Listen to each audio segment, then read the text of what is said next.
All right. Assalamu alaikum. I hope that when this finds you, you are having a beautiful day.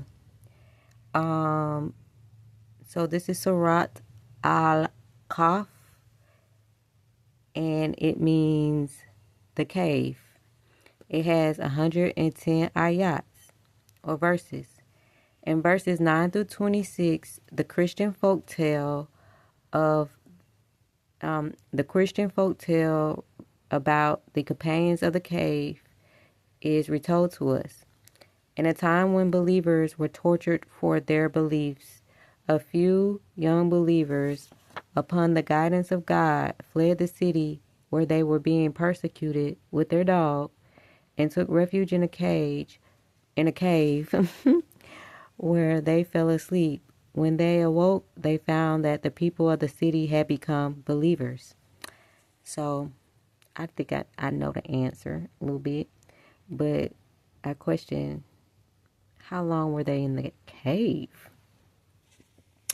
So, in the name of Allah, most gracious, most merciful, let's get into Surat 18, the cave. 1. Praise be to Allah, who has sent his servant the book and has allowed therein no crookedness. He has made it straight and clear in order that he may warn the godless of a terrible punishment from him, and that he may give glad tidings to the believers who work righteous deeds, that they shall have a goodly reward, wherein they shall remain forever. Further, he may warn those also who say, Allah has a begotten son. They do not have any knowledge of such a thing, nor had their fathers. It is a grievous thing that issues from their mouths as a saying. What they say is nothing but falsehood. You will only by chance fret yourself to death following after them in grief if they do not believe in the message. That which is on earth we have made but as a glittering show for the earth, in order that we may test them as to which of them are best in conduct. Verily, what is on earth we shall make but as dust and dry soil, without growth or herbage. Or do you reflect that the companions? Okay, so remember 9 through 26 is we're gonna get into this story. So we're at 9 now. Or do you reflect that the companions of the cave and of the inscription were wonders among our signs? So basically, they're saying this story is a wonder, signs of wonder. Behold, the youths betook themselves to the cave. They said, Our Lord, bestow on us mercy from yourself, and dispose of our affairs for us in the right way. Then we drew a veil over their ears for a number of years in the cave, so they did not hear. Then we roused them in order to test which of the two parties was best at calculating the term of years they had lingered on in the cave. We relate to you their story in truth. They were youths who believed in the Lord, and we advanced them in guidance. We gave strength to their hearts. Behold, they stood up and said, Our Lord is the Lord of the heavens and of the earth. Never shall we call upon any God other than him. If we did, we should indeed have an utter if we did, we should indeed have uttered an outrageous or immoral act. These our people have taken for worship gods other than them. Why do they not bring forward an authority clear and convincing for what they do? Who does more wrong than such as invent a falsehood against Allah? When you turn away from them and the things they worship other than Allah, betake yourselves to the cave. Your Lord will shower his mercies on you and dispose of your affair towards comfort and ease. You would have seen the sun, when it rose, declining to the right from their cave, and when it set, turning away from them to the left, while they lay in the open space in the midst of the cave. Such are among the signs of Allah. He whom Allah guides is rightly guided, but he who Allah leads astray, for him you will find no protector to lead him to the right way. You would have deemed them awake whilst they were asleep, and we turned them on their right and on their left sides, their dog stretching forth his 2 forelegs on the threshold. If you had come up on them, you would have certainly turned back from them in flight, and would certainly have been filled with terror of them. Woo-hoo. Such being their state, we raised them up from sleep, that they might question each other. Said one of them, "How long have you stayed here?" They said, "We have stayed perhaps a day or part of a day." At length they all said, "Allah alone knows best how long you have stayed here. Now you send one of you with this money of yours to the town.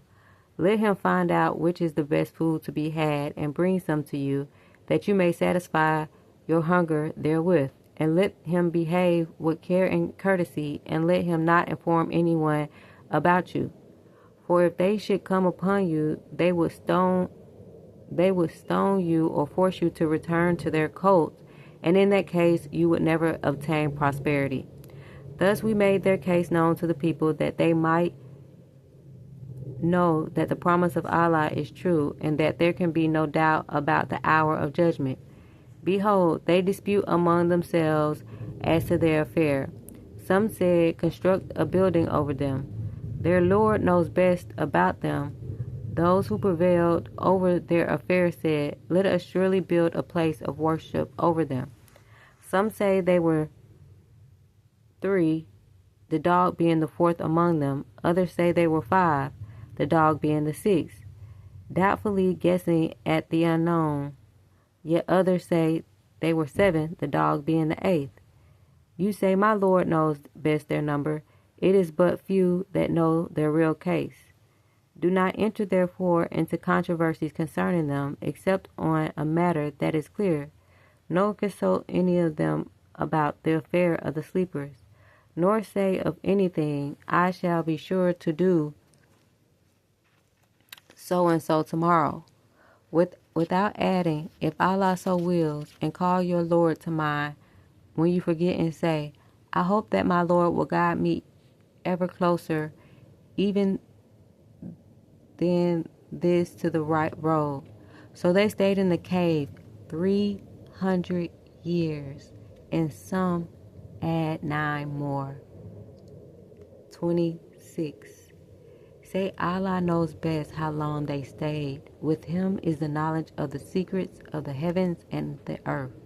How clearly he sees, how finely he hears everything. They have no protector other than him, nor does he share his command with any person whatsoever. So recite and teach what has been revealed to you of the book of your Lord. None can change his words, and none will find you a refuge other than him. And keep your soul content with those who call on their Lord morning and evening, seeking his face, and let not your eyes pass beyond them, seeking the pomp and glitter of this life, nor obey any whose heart we have permitted to neglect the remembrance of us, one who follows his own desires, whose case has gone beyond all bounds. Say, "The truth is from your Lord. Let him who will believe, and let him who will reject it. For the wrongdoers we have prepared a fire whose smoking flames, like the walls and roof of a tent, will hem them in. If they implore relief, they will be granted water like melted brass, that will scald their faces." All right now. How dreadful the drink, how uncomfortable a couch to recline on. As to those who believe and work righteousness, verily we shall not suffer to perish the reward of any who do a single righteous deed. For them will be gardens of eternity, beneath them rivers will flow. They will be adorned therein with bracelets of gold, and they will wear green garments of fine silk and heavy brocade. They will recline therein on raised thrones. How good the recompense How beautiful a couch to recline on. Set forth to them the parable of two men. For one of them we provided 2 gardens of grapevines and surrounded them with date palms. In between the 2 we placed cornfields.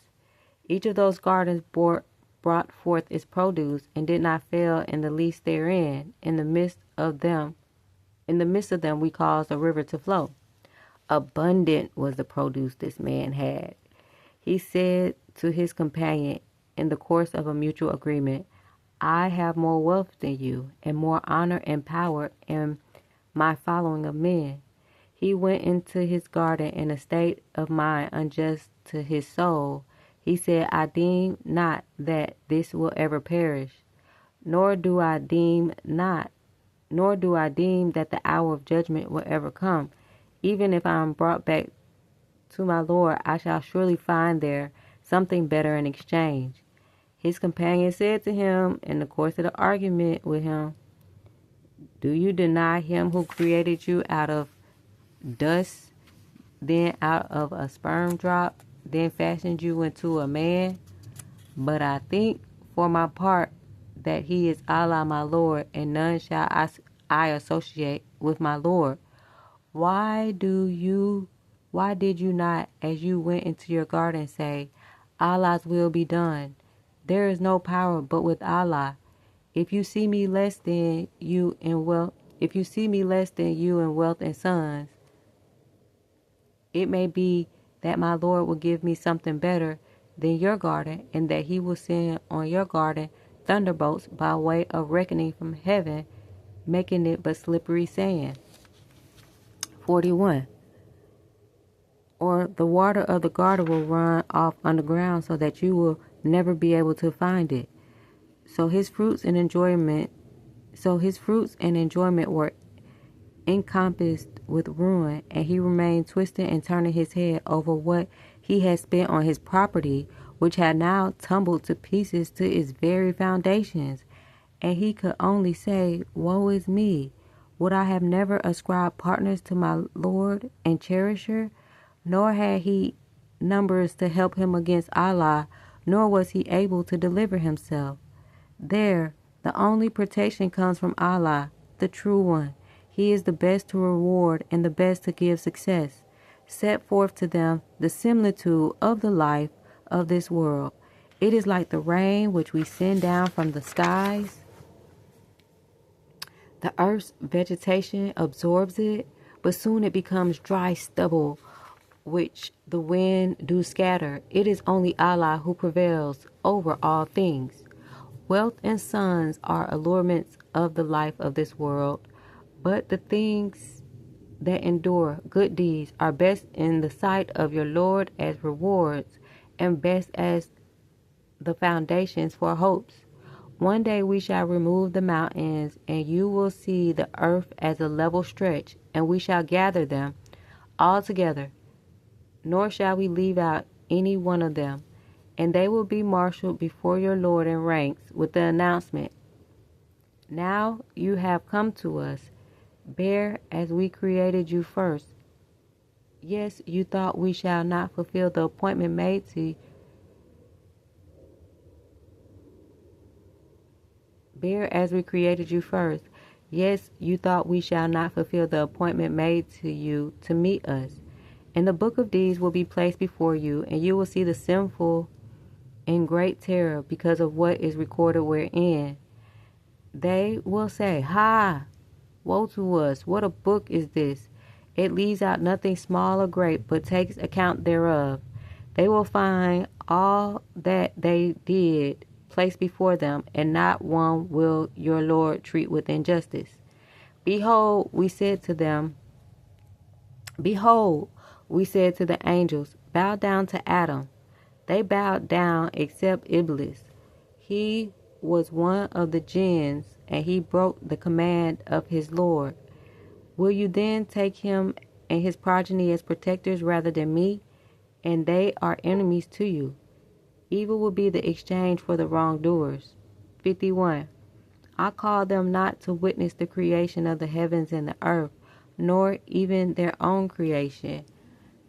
Nor is it for me to take as helpers such as lead men astray.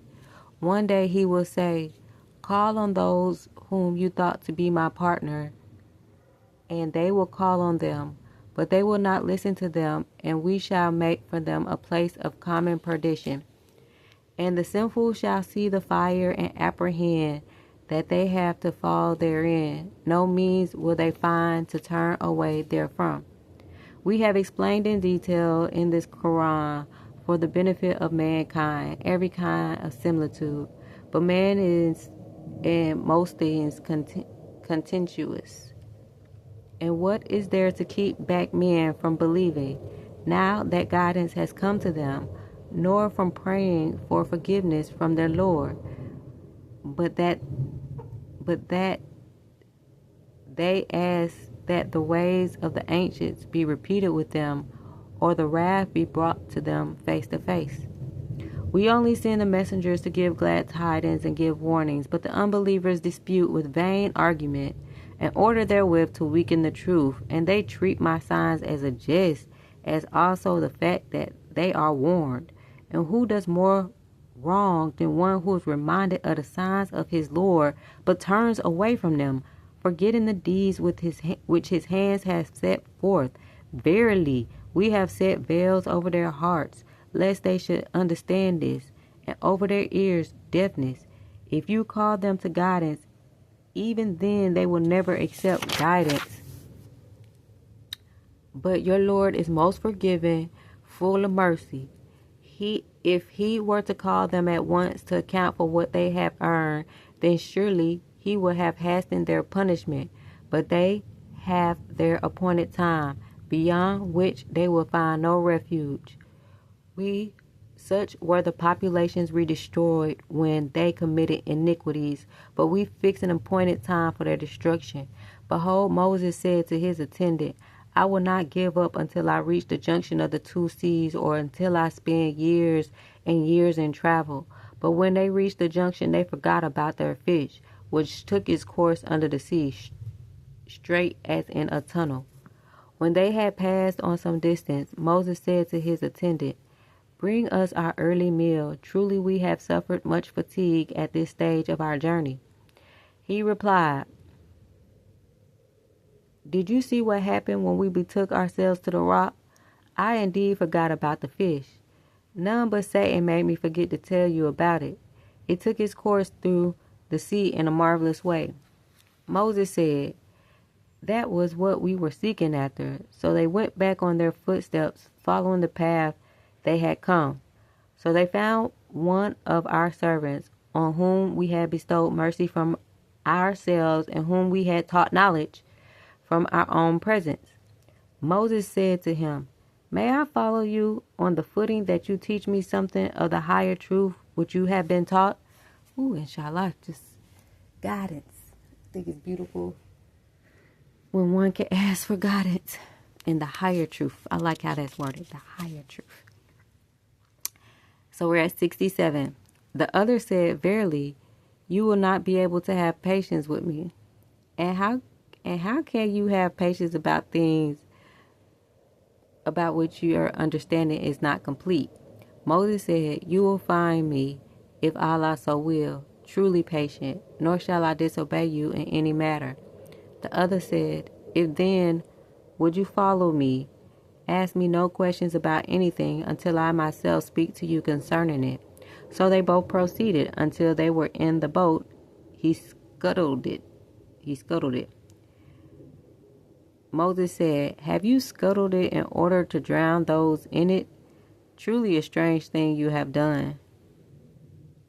He answered, did I not tell you that you can have no patience with me? Moses said, do not rebuke me for forgetting, nor grieve me by raising difficulties in my case. Then they proceeded until, when they met a young man, he slew him. Moses said, have you slain an innocent person who has slain none? Truly a foul, unheard of thing you have done. He answered, did I not tell you that you can have no patience with me? Moses said, if ever I ask you about anything after this, do not keep me in your company, then you will have received full excuse from my side. Then they proceeded until when they came to the inhabitants of a town. They asked them for food, but they refused them hospitality. They, 77. Then they proceeded until when they came to the inhabitants of a town. They asked them for food, but they refused them hospitality. They found there a wall on the point of falling down, but he set it up straight. Moses said, if you had wished,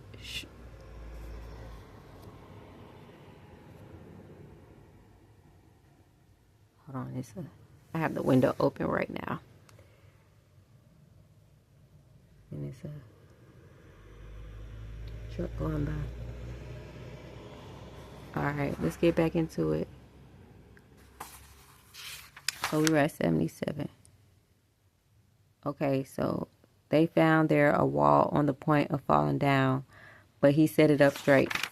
Moses said, if you had wished, surely you could have exacted some recompense for it. He answered, this is the parting between me and you. Now I will tell you the interpretation of those things over which you were unable to hold patience.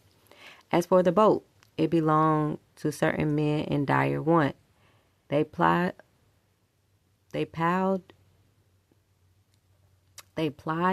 on the water.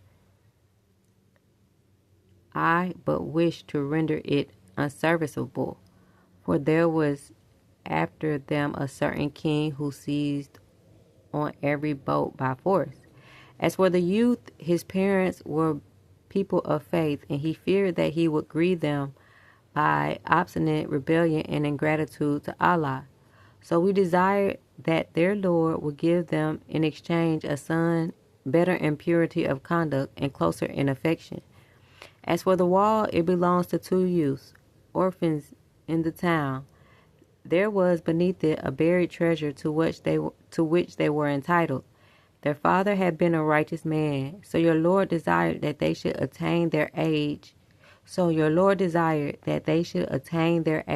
full strength and get out their treasure, a mercy and favor from your Lord. I did it not of my own accord. Such is the interpretation of those things over which you are unable to hold patience. They ask you concerning Zul-Qarnayn. Say, I will rehearse to you something of his story. Verily he established his power on earth, and we gave him all the things and the means to all ends. One such way he followed, until he reached the setting of the sun. He found it set in a spring of murky water. Near it he found a people. We said, O Zul-Qarnayn, you have authority either to punish them or to treat them with kindness. He said, whoever does wrong, we shall punish him. Then he shall be sent back to his Lord, and he will punish him with a punishment unheard of before. But whoever believes and works righteousness, he shall have a goodly reward, and his task will be easy as we order it by our command. Then he followed another way, until when he came to the rising of the sun, he found it rising on a people from whom he had provided no covering protection against the sun. He left them as they were. We completely understood that was before him. Then he followed another way, until when he reached a tract between two mountains, he found beneath them a people who scarcely understood a word. They said, O Zul-Qarnayn, the Gog and the Magog people do great mischief on earth. Shall we then render you tribute in order that you might erect a barrier between us and them? He said, the power in which my Lord has established me is better than tribute. Help me therefore with strength and labor. I will erect a strong barrier between you and them. Bring me blocks of iron. At length when bring me blocks of iron. At length, when he had filled up the space between the two steep mountainsides, he said, blow with your bellows. Then, when he had made it red as fire, he said, bring me that I may pour over it molten lead. Thus they were made powerless to scale it or to dig through it. He said, this is a mercy from my Lord. But when to promise, he said, this is a mercy from my Lord. But when the promise of my Lord comes to pass, he will make it into dust, and the promise of my Lord is true. On that day we shall lead them to surge like waves on one another. The trumpet will be blown, and we shall collect them all together. And 100. And we shall present hell that day for unbelievers to see, all spread out. Unbelievers whose eyes have been under a veil from remembrance of me, and who had been under. Okay, 101. Unbelievers whose eyes had been under a veil from remembrance of me, and who had been unable even to hear. Do the unbelievers think that they can take my servants as protectors besides me? Verily, we have prepared hell for the unbelievers for their entertainment. Say, shall we tell you of those who lose most respect of their deeds? Those whose efforts have been wasted in this My apologies. 104, let's go. Those whose efforts have been wasted in this life while they thought they were acquiring good by their works. They are those who deny the signs of the Lord and the fact of their having to meet him in the hereafter. Vain will be their works, nor shall we on the day of judgment give them any weight. That is the reward, hell, because they rejected faith and took my signs and my messengers by way of jest. Inshallah. 107, let's go. And to those who believe and work righteous deeds, they have for their entertainment the gardens of paradise, wherein they shall dwell forever. No change will they wish for them. Wherein they shall dwell forever. No change will they wish for from them. Say, if the ocean were ink within to write out the words of my Lord, sooner would the ocean be exhausted than would the words of my Lord, even if we added another ocean like it for its aid. Say, I am but a man like yourselves, but the inspiration has come to me that your God is one God. Whoever expects to meet his Lord, let him work righteousness, and in the worship of his Lord, admit no one as a partner. That was Surat 18. Thank you.